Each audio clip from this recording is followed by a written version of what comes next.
Bonjour à tous et bonjour Cécile. Je suis très contente de te recevoir sur ce podcast. Je te remercie d'avoir accepté mon invitation. Ce podcast a pour but de témoigner aux autres femmes, aux femmes qui doutent, qui en ont besoin, qui ont besoin d'entendre des parcours qui peut-être va leur ressembler et leur faire dire que oui, c'est possible. Donc toi, Cécile, qui tu es? C'est qui, Cécile? Raconte-nous. Alors, Cécile, c'est une créative dans l'âme. J'aime plutôt bien me définir plutôt sur une typologie de personne que sur un métier à proprement parler. Je trouve que c'est plus intéressant. Donc, j'ai toujours été une créative dans l'âme et voilà, une touche à tout, une manuelle, une curieuse de la nature et une curieuse de manière globale. Et ça m'a amenée à l'heure actuelle à être architecte d'intérieur. Voilà. Architecte d'intérieur, c'est quoi la différence entre un architecte et un architecte d'intérieur? Est-ce qu'il Alors, y a une différence? Est-ce oui, oui, que... oui, oui, il y a une grosse différence dans le domaine de compétences qu'on va avoir et puis aussi dans la marge de manœuvre qu'on va avoir aussi. C'est vrai qu'on fait souvent la confusion entre un architecte d'intérieur et une décoratrice. Oui, L'architecte, lui, il va s'occuper vraiment de la construction, de la coque des bâtiments et de l'ergonomie de la maison en général. Nous, en tant qu'architecte d'intérieur, comme le nom l'indique, on va être plutôt dans l'intérieur de la maison et dans l'aménagement des espaces. Donc, c'est comment vous allez vivre votre maison à l'intérieur, quelles sont vos habitudes, comment vous avez envie de configurer votre pièce. Enfin, voilà, c'est plutôt l'intérieur de la maison. Et donc, du coup, nous, si on doit construire, par exemple, il faudra qu'on demande l'aval, en tout cas la vérification d'un architecte. Il y a des choses qu'on ne peut pas faire. c'est un milieu un peu masculin, le milieu des architectes, ou Alors, le milieu c'est des une idée? architectes, oui. Le milieu des archis d'intérieur, je vais dire que je pense qu'il y a autant de féminin que de masculin.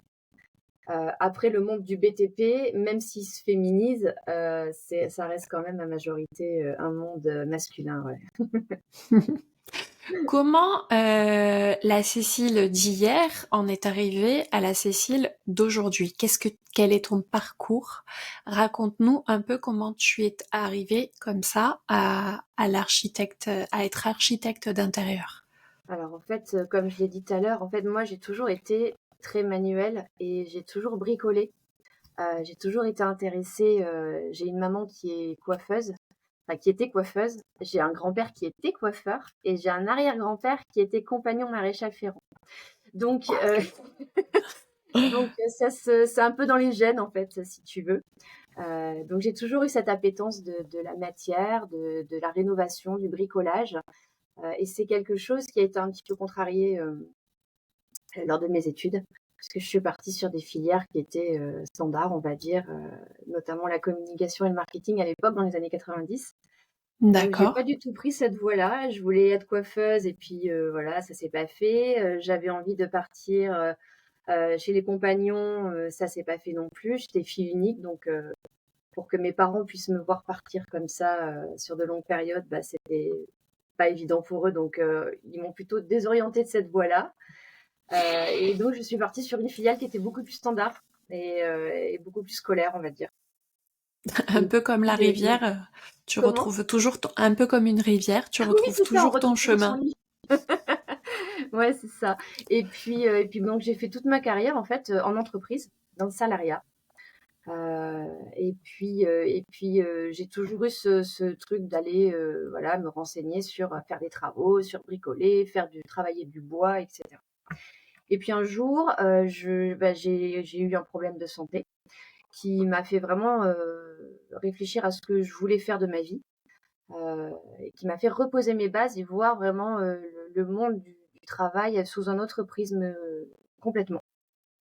Et c'est à ce moment-là que je me suis dit, mais en fait, qu'est-ce qui te fait vraiment kiffer, quoi? C'est quoi ton moteur? C'est quoi qui t'aligne? Dans quoi tu te sens bien?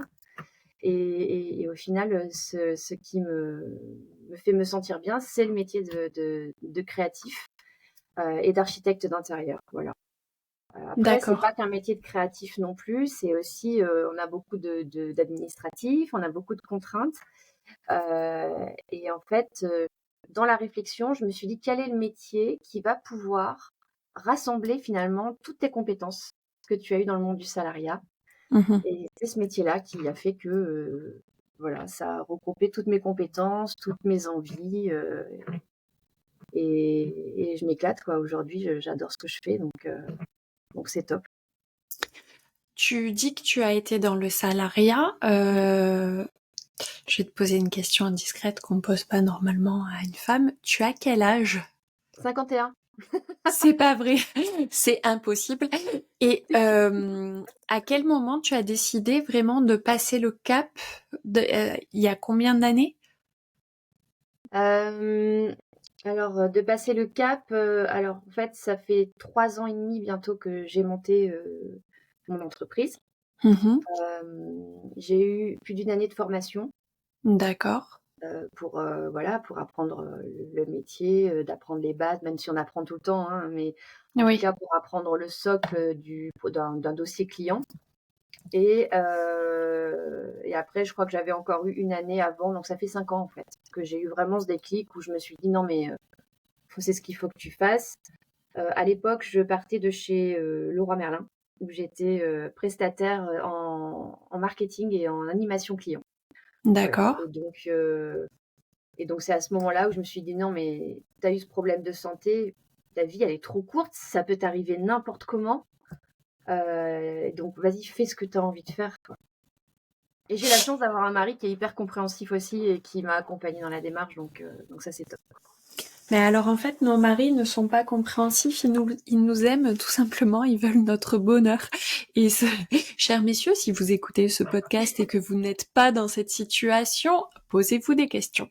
Ça, parenthèse refermée.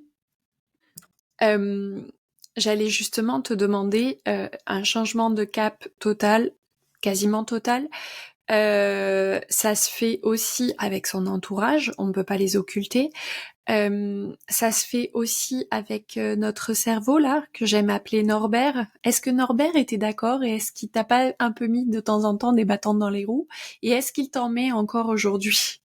Non, en fait, dans le principe dans mon principe de fonctionnement, hem, je suis en fait, la maladie que j'ai eue, a fait que j'ai vraiment appris à écouter ma petite voix intérieure. Et ça vraiment, c'est hyper important. C'est-à-dire que, souvent dans la réflexion, on va à l'encontre de cette voix intérieure, on va à l'encontre de ce que notre corps finalement nous dit et on est en résistance. Et là, moi j'ai appris finalement à me dire: «Non mais attends, vraiment, faut que tu écoutes ce que ton corps il a à te dire, faut que tu arrêtes de faire passer ta tête en premier et que tu essaies de ressentir vraiment les choses». Et dès que je me suis mise dans cette formation, je me suis dit: «Tu es au bon endroit, hein. Vraiment, tu es au bon endroit». Donc après, à partir de là, pour moi, c'est une autoroute. Donc voilà, mon cerveau, il sait que c'est le bon truc. Hem, j'ai plein de choses à développer, j'ai plein de choses à faire, j'ai plein d'idées. Mais s'il y a bien un truc que je remets pas en question, c'est mon boulot, en fait. Donc non, il m'a pas mis de bâton dans les roues parce que, pour moi, c'est clair, je suis au bon endroit. Maintenant, il faut que je développe, il faut que je construise, et j'ai tout un écosystème que j'ai envie de construire, autour de ma passion finalement, autour de l'habitat. Donc j'y vais quoi, faut que je fonce. Voilà. Après comme tu disais tout à l'heure, j'ai pas forcément, demandé l'aval de mon entourage. Ça c'est un truc où, bon c'est pas top quoi, mais à partir du moment où moi physiquement c'était important pour moi, j'ai quand même imposé mon truc. Donc voilà, j'ai pas été très Alors on est d'accord que souvent l'erreur qu'on fait, c'est presque de se positionner en tant que est-ce que vous m'autorisez à faire ça? Est-ce que vous êtes d'accord pour que je me lance là-dedans? Et je crois pertinemment et tout au fond de moi, je suis persuadée que c'est pas la bonne méthode et que si au final tu fais ça, c'est parce que tu as encore besoin toi d'être confirmé et que tu as peur de ce que du chemin qui va s'ouvrir à toi, tu as peur de ce qui va se passer, tu as peur des étapes et tu as pas suffisamment confiance en toi pour dire OK guys, regarde-moi bien, je vais là-bas, j'y vais. Tu me suis pas, j'y vais quand même. Donc ça c'est très clairement c'est un signe pour moi quand j'entends des femmes qui me disent non, j'ai pas demandé, j'ai demandé à personne. J'y suis allée parce que je le sentais au fond de mes tripes et puis parce que c'est ce qui m'animait tous les matins quand je me lève et tous les soirs quand je me couche. C'est je ne pensais qu'à ça et uniquement au moment où j'allais enfin pouvoir accéder à ça et le toucher du doigt et le vivre vraiment. Donc ne demandez pas s'il y a quelque chose qui vous anime, ne demandez pas à votre entourage parce que autant je vous dis tout le temps de partager vos succès, de les partager parce que vous allez forcément aider quelqu'un qui vous regarde et qui va se dire ok, elle l'a fait, je le fais moi aussi. Par contre, demander l'avis à son entourage, c'est se heurter à des personnes qui sont hyper bienveillantes. Attention, c'est pas mauvais ce que je vais dire, c'est pas une critique, mais les gens qui nous entourent nous aiment et ont tendance à vouloir nous protéger. Et en voulant nous protéger, ils tuent le poussin dans l'œuf. Ouais, c'est clair. Complètement. Et peut-être que toi, plus jeune, d'après le parcours que tu viens de témoigner, en tout cas, on sent que à un moment donné, t'as été bridée, t'as pas pu faire ce que tu voulais. Oui, alors comme je te l'exprimais, j'aurais pu finalement dire non, c'est vraiment ça que j'ai envie de faire, et puis foutez-moi la paix, et j'y vais quand même. Et probablement que, alors dans les années 90, le métier d'architecte d'intérieur, il n'existait pas forcément, tu vois, donc Ouais. mais je pense, si j'avais eu cette espèce de foi en moi et cette connaissance en moi que j'ai maintenant à 50 ans passés, si je l'avais eu à l'époque, j'aurais dit non, c'est bon, c'est ce que j'ai envie de faire, je vais partir dans un métier manuel parce que moi, c'est ce qui m'éclate en fait. Mais je pense que la pression, c'est pas négatif ce que je dis, mais la Non. pression et le poids de la famille, d'être fille unique, d'être toute seule, de ne pas avoir envie comment, d'aller contre la vie de ses parents finalement. Oui. Euh, Peur de décevoir. ouais, ne pas avoir envie de décevoir, ça a fait que je suis partie dans une voie qui était pas forcément la mienne, mais dans laquelle j'ai quand même retrouvé de la créativité, donc j'ai quand même retrouvé mon truc. Et puis après, il y a une notion dont on n'a pas parlé aussi, c'est que moi, ça fait 30 ans que je suis en couple avec la même personne. On a construit notre vie d'étudiants, d'adultes, de parents et maintenant de couple tout seul finalement, parce que les enfants sont partis. Euh, c'est un peu old school, quoi, hein, quelque part. On est Je non, vois mais bien. tu vois. Et donc, on a toujours tout fait en osmose et en couple, en fait.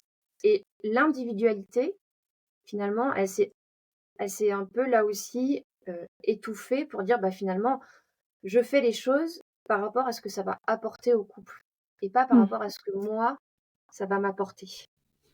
Et donc, c'est pour ça que je me suis jamais sentie bien, finalement, dans les entreprises, dans mes métiers de salariat, bah, parce que je m'y retrouvais pas, parce que moi, j'ai un besoin d'autonomie, j'ai un besoin d'organiser les choses comme j'ai envie de le faire. Et là, je pouvais pas le faire. Voilà. Donc, et donc, c'était vital pour moi de pouvoir le faire. Donc, c'est vrai que, et c'est aussi vachement sympa d'avoir un mari pour qui c'est difficile, mais en tout cas qui accepte le compromis et voilà, et qui m'aime tout simplement, quoi. Donc, ça, c'est. Oui, c'est ce qu'on disait tout à l'heure. Et en fait, ce qu'il y a de super quand on est longtemps avec un partenaire, c'est qu'on a bâti tout un chemin et puis surtout, on grandit ensemble. Alors, c'est pas toujours facile, hein. Ah non, mais c'est non, mais les couples qui se font des bisous d'amour tout le temps, comme ça, des effusions romantiques, on est bien d'accord que la façade est belle, mais l'intérieur est peut-être, il y a peut-être des travaux à faire à l'intérieur. Pour faire l'analogie avec ton job. On est bien, bien, bien d'accord. Mm. Est-ce que tu dirais que tu as été pris dans la moulinette du temps et que au final, ta maladie, est-ce que alors je pèse mes mots, est-ce que tu dirais que ça a été au final une bénédiction? En tout cas, ça a été un choc, ça c'est sûr. Euh, mais je pense que oui, on peut dire que ça a été aussi une bénédiction parce que je me suis réveillée. J'aurais pu rester encore des années comme ça dans une situation où voilà, on accepte les choses. Finalement, c'est du métro boulot dodo, les choses se passent, la vie se passe, les années se passent. Puis finalement, tu te dis, mais what quoi? J'ai Ouais. 80 balais si j'y arrive. Euh, et, euh, et qu'est-ce que j'ai vécu? Qu'est-ce que j'ai fait de ma vie? Est-ce que j'ai fait quelque chose qui m'animait tout simplement? Voilà, les années passent très vite. Mm. Donc ça a été un gros coup de pied aux fesses quand même, cette histoire-là. Il y a eu beaucoup de choses en fait qui m'ont fait où depuis quelques années j'ai des déclics. Euh, voilà, j'ai compris beaucoup de choses en fait au fil c'est sur ces 15 dernières années, j'ai compris énormément de choses sur moi, sur pourquoi je m'étais jamais sentie bien dans le monde du travail, pourquoi j'avais toujours ce décalage, pourquoi j'arrivais pas à me fondre dans la masse et en même temps j'avais tellement ce besoin de reconnaissance. Enfin voilà, j'ai compris plein de choses. Donc oui, ça a été une bénédiction, si on peut dire ça comme ça. Et ça m'a permis de me dire, mais finalement, j'ai pas envie que ma vie, ça soit ça. J'ai envie de m'éclater, j'ai envie d'aller vers les gens, voilà, j'ai envie d'avoir une utilité. Et vraiment, je me suis posé la question de ma mission de vie à ce moment-là. Je Oui. me la pose encore, hein. Mais bon, tout Oui, ça, mais alors c'est c'est très merci, tu vois. rassurant. C'est super rassurant parce que si les femmes qui nous écoutent, je suis persuadée qu'elles se disent encore, mais c'est quoi en fait mon but? Et quand tu arrives à avoir une certaine clarté, ben ça se déroule tout seul parce que tu vas poser les actions. La différence entre un rêve et la réalité, c'est le plan d'action que tu vas mettre en place pour y arriver. Ouais, Et tout en à fait. fait, on n'arrive jamais vraiment à un objectif, c'est le chemin qui est le Mm, plus important. c'est C'est ça. tout ce que tu vas faire et tout ce que tu vas produire tous les jours, c'est en fait ton mode de vie au final. En parlant de mode de vie, tu es une femme, tu es architecte d'intérieur, tu es une maman, tu me dis que tes enfants sont partis. Ouais. Comment, comment quelqu'un qui n'est pas salarié Mm. obéit à son patron intérieur tous les jours? Quelle est ta routine? Est-ce que tu as des choses et des non négociables? C'est quoi tes non négociables? Euh, alors, déjà, bon, j'ai fait un accompagnement perso Ah oui. avec Sophie pour justement me repositionner par rapport à ça et arriver à acquérir cette vraie posture de, de, de, de patron, en fait, quelque part, Mhm. dans mon entreprise, chose que j'avais pas forcément il y a 3 ans. Donc ça, c'est pareil, il y a Ouais. 3 ans. Depuis 3 ans, j'ai beaucoup évolué. Euh, donc ma posture a vraiment changé par rapport à ça. Il y a des choses où je me disais, bah, c'est pas grave, si tu le fais pas, voilà. Mais avec l'accompagnement que j'ai fait et le repositionnement que j'ai eu par rapport à l'argent, je me suis dit: «Non, en fait, tu vas pas te reposer sur tes lauriers» et à chaque fois que j'ai un doute, je vais vers cette personne-là que j'ai envie d'être et je me dis: «Ben, Mhm. voilà, non mais tu vas quoi. Il faut que tu mettes ça en place, ça en place, ça en place» et donc du coup, en fait, c'est vraiment une habitude et c'est un switch que ton cerveau fait assez facilement. Donc déjà, ça, c'est une question de posture. Et après, dans les non négociables, bah écoute, tous les lundis matins, en fait, je garde les mêmes petits rituels que j'avais quand j'étais en entreprise. Par exemple, le lundi matin, ben, je prends ma to-do et je fais toute ma to-do de la semaine. Et je l'écris. Et je sais que ma to-do, bah, tous les jours, j'ai des checkpoints à faire. Et, Mhm. euh, et je note et ça me permet d'avancer, d'aller vers mes objectifs. Donc, Donc, tu dirais que la planification est un bon outil pour évoluer? ouais. Oui, la planification, c'est un bon outil parce que ça te permet de poser des bases, ça te permet de poser tes objectifs, et puis ça te permet surtout de te les enlever de la tête et d'arrêter de cogiter parce que moi, je suis quelqu'un qui a 50 000 idées à la minute. Donc, poser les choses sur du papier, ça me permet, de ne pas les oublier, de Mmh. structurer aussi, Oui.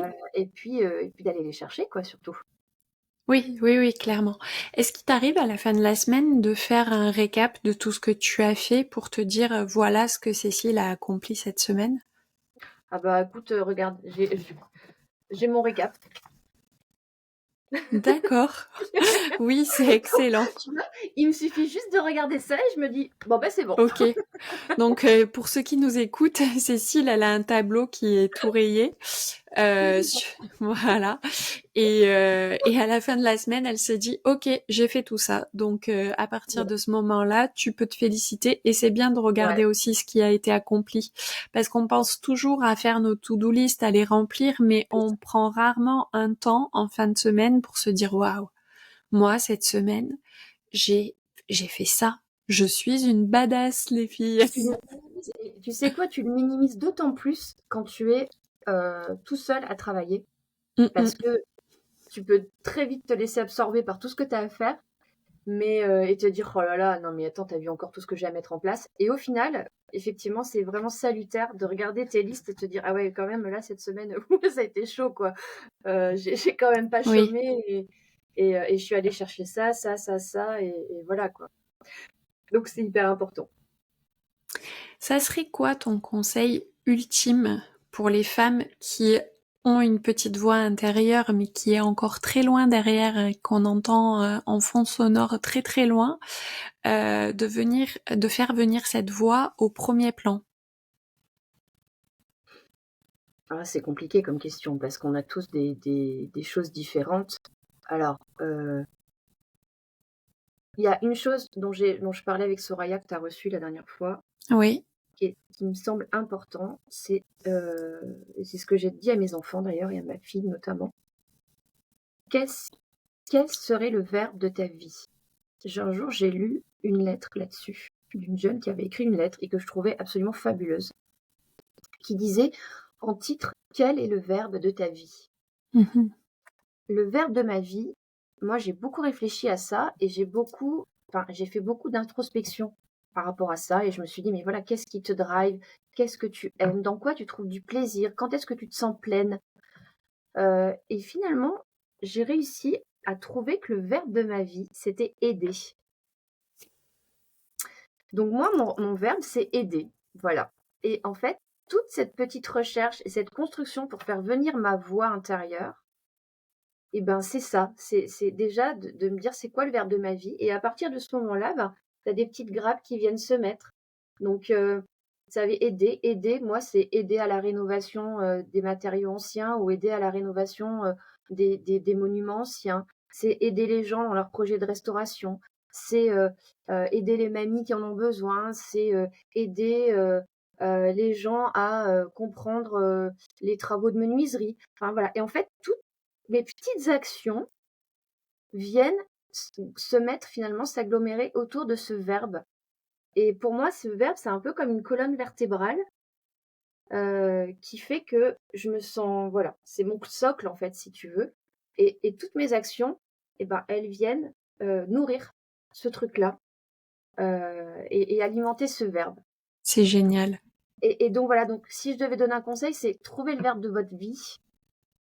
Donc ce verbe, c'est ce qui vous anime, c'est ce dans quoi, quand vous êtes dans cette action-là ou dans ce moment-là, vous vous dites: «Oh, mais il y a plus rien qui compte», voilà. Moi, je l'ai compris, ce verbe vraiment. Je l'ai compris quand, je suis allée, travailler en tant que bénévole sur la restauration du château de Mosse dans la Nièvre pendant 3 jours et être là, parce que c'est un château en fait qui est au bord de la rivière, donc au bord de l'Allier.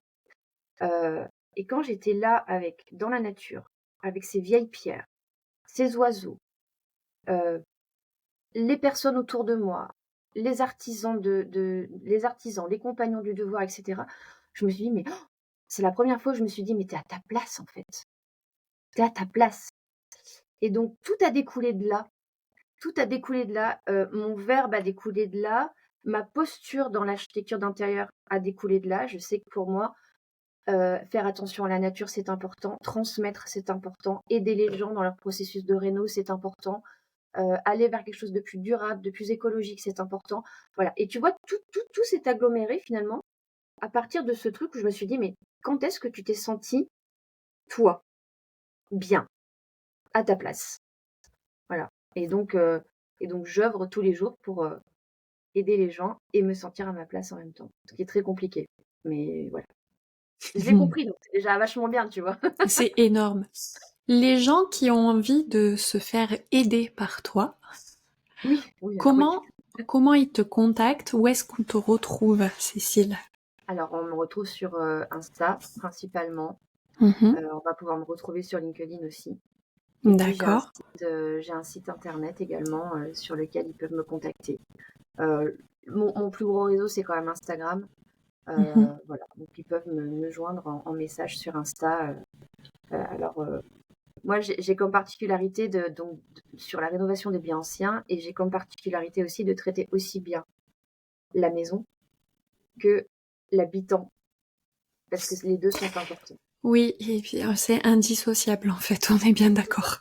Oui, et puis comme je suis sur la réno des biens anciens, on ne rénove pas une maison ancienne comme on attaque des travaux dans une maison contemporaine ou dans une maison moderne. Donc il y a vraiment cette approche de la maison dans laquelle tu es, elle respire, elle a une partie, ses matériaux ont une particularité, et il faut y faire attention aussi bien que ses habitants. En fait. Voilà. C'est super. Cécile, le podcast touche à sa fin. Je vais arrêter l'enregistrement. Je te remercie vraiment Merci à beaucoup. toi. J'espère que tous les architectes d'intérieur de femmes vont s'inspirer, celles qui s'ignorent vont s'inspirer de ton Ouais. parcours. Je te remercie beaucoup. Je te souhaite une super journée. Merci à toi, Sophie.